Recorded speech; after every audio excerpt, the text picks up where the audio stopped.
Hello, my name is Bradley Collins, and this is my Principle of Health Science Google Slides. These Google Slides is kind of the most important events that I believe that happen over the course of all of healthcare. So this would include the ancient times all the way up into the 21st century.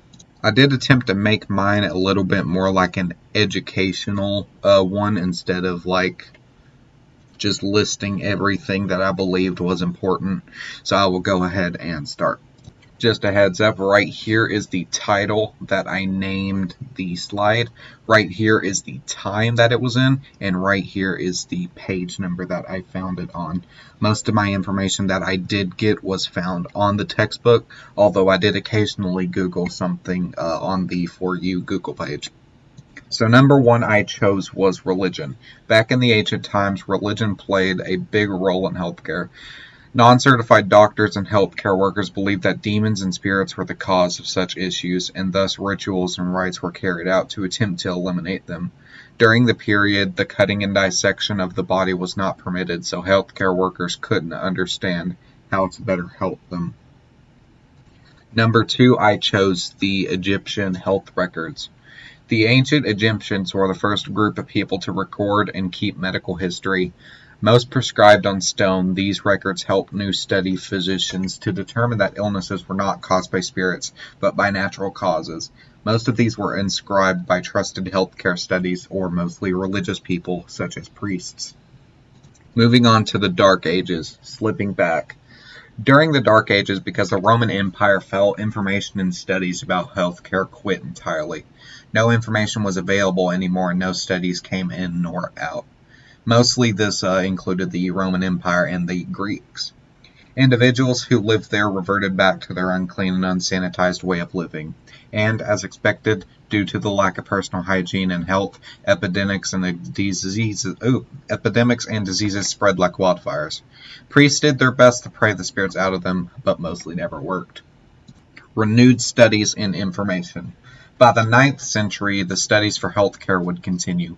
Monks translated the prior studies from the Romans and the Greeks and copied them into their own languages to make written books and articles. Individuals started opening universities to train physicians on how to accurately treat somebody, and eventually the first requirement for examinations and medical license was put into place. The outbreaks, which like disease outbreaks and whatnot, like pandemics. All the while studies grew, general health was decreasing rapidly. Within the 1300s, over 75% of the population had been wiped out from the bubonic plague pandemic, not even including the other active pandemics and epidemics, including things like smallpox, diphtheria, tuberculosis, typhoid, and even malaria. During this time, diseases and sickness became so rough that the average lifespan didn't even grow past 35. The lifespan in this time was between 20 and 35, so people really didn't live that long in this era. Moving into the Renaissance era, rebirth of the science of medicine. Eventually, during this time, the dissection of the human body wasn't a bad thing as once thought. Due to the new acceptance of it, physicians are now allowed to go and learn and discover the human body. Artists drew and labeled the human body, and knowledge of this new technique spread rapidly throughout the healthcare field. At this point, diseases were still common killers. Study. Knowledge was very limited to the healthcare field during these areas, so people had to find a way to learn. During these, they would normally get their information based off of people they knew, but all the time it probably wasn't as accurate as we think. This became easier with the development of the printing press, which is normally what made books. With the knowledge that we already learned, we were able to write it down and create books for people to use. Not only was it just for people, but they could use it in hospitals, universities, and even kind of outside training facilities for doctors and physicians. I personally labeled doctors and physicians here, but even as somebody that was studying the field of medicine and wanted to go into it, they could use it as well.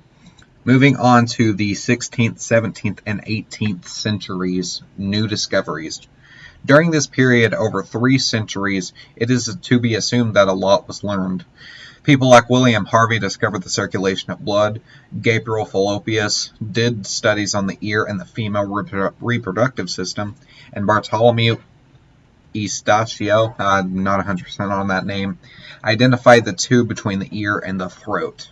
Major discoveries were also made when Anton Leeuwenhoek made the microscope. This invention helped physicians to see things that were too small to see with the naked eye. Part 2, this is the same slide. Pharmacies known as apothecaries were founded during this era as well. These new pharmacists created stores and sold pharmaceutical drugs. Many of these medications were more herbal and holistic, but it was a start. These apothecaries were also stored and sold vaccines that were made, including the infamous smallpox vaccine, the first one to be created and sold worldwide. This was the start of a revolutionary event that changed healthcare forever. The forever change. The 19th century is what we're moving on to now. The 19th century overall had a lot of changes to it. Major progress was made due to more availability to books as well as new inventions. For example, the stethoscope, made by Rein Laennec, invented to assist listening to the interior body sounds. Nurses had to be trained and were taught on how to use this type of equipment. Formal training from authorized people was required to become a healthcare worker, and by authorized I mean somebody who had already had their medical license and were trained to train somebody. The Industrial Revolution spiked during this era, and with growing opportunities comes disputes. Wars like the Crimean War in 1853 required medical personnel to take care of the injured or sadly dead soldiers. Florence Nightingale, one of the first ever female physicians, established sanitation care units for the injured and sick soldiers. These sanitation units, most likely tents, gave an attempt to keep soldiers healthy and a chance for rehabilitation. Infectious disease control. Infectious disease control was an extremely important and meaningful development phase. Using the microscope Leeuwenhoek made, physicians were able to find what caused disease. Methods to stop these disease-causing microorganisms were therefore invented, nowadays known as vaccines. Female physicians. This is the start of the first beginning female physicians in the 19th century. Females looking for careers started looking into healthcare and rapidly began to join the team, striving to protect citizens. Elizabeth Blackwell, one of our first ever female physicians, as well as individuals like Dorothea Dix, who became the lead nurses for the U.S. Army. Along with that, people like Clara Barton, who single-handedly created and founded the Red Cross Association. These were all females who started off pretty early, but were very important to the healthcare field in themselves. The most rapid growth, now moving on to the 20th century, the 1900s. The 20th century statistically has to be one of the most growth ever recorded. During this time, doctors were able to use this and determine the newly defined X-ray machine. This machine would be able to do radiation scan of the bones without causing any harm. New medicine like insulin and antibiotics were also created to help to stop the diseases that spread, as well as vaccine development to help prevent them altogether. Can't afford it? No problem. Many people could agree that healthcare even now wasn't and still isn't cheap. Thus, physicians came up with the idea for a payment system.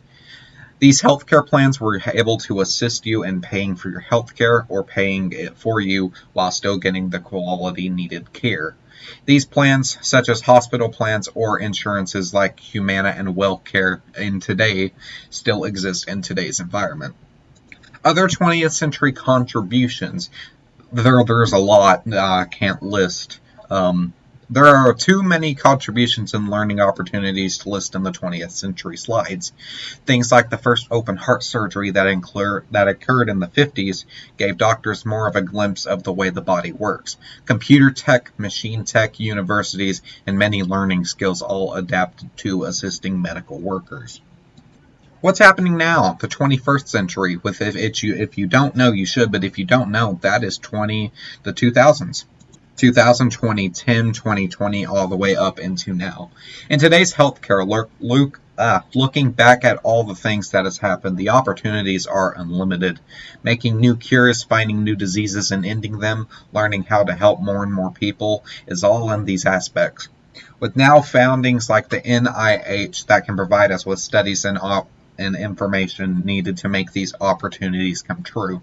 As of now, scientists are working on making clone cells for different species and maybe even humans in the possible future world. With all good things come bad things, though. We have major threats.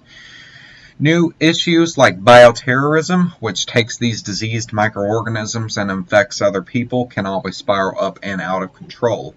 Doctors are still learning how to keep this in order. Viruses like the swine flu are easily able to mutate and cause even more diseases with humans. Contrary to this, though, doctors and specialists are growing in knowledge every day, so who knows? Maybe they'll find a way to stop it someday. We are still learning. From our past experiences, we learn from our history and our thoughts and our mistakes, as well as our growth and determination. It has taken us a lot of learning to get to the point we are at in today's healthcare. We are taking steps to prevent pandemics, we're issuing vaccines for almost any known disease, and we are doing what we know best, growing in knowledge. Scientists are spreading this knowledge with new communication techniques, and it's just a waiting game to see what they do next. And now this is personally my opinion. I wanted to end this with my opinion on the most important one of all these. I wanted to share my overall opinion, so as this last slide, on what I believe is the most important. So the most important one, in my opinion, would be the vaccine creation. Of course, we can get drugs to stop the diseases while they are in our bodies, but ending the threat before it even gets to us, it just, to me, seems like one of the best creations out there for us. I also think that the change of knowledge from religious medicine to actually helping people was extremely important change in the field of healthcare. The credits are listed here too. Not 100% sure what really to put here because I didn't get anything off of a website. My 99% of what I got was off the textbook, as well as the occasional For You page, which doesn't have a link except the Google link. So thank you so much for watching, and have a great day.